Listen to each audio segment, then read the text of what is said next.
3M had thousands of applications that we had to migrate to the cloud. We needed to do that to exit our aging data center.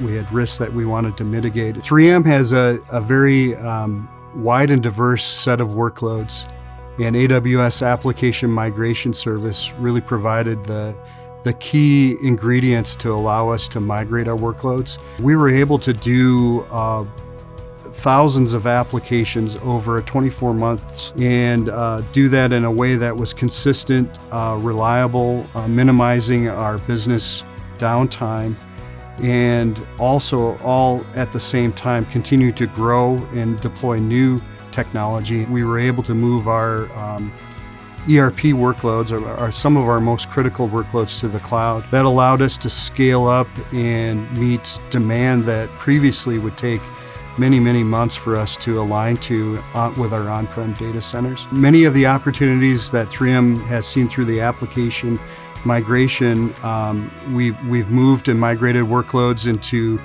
for instance, RDS services.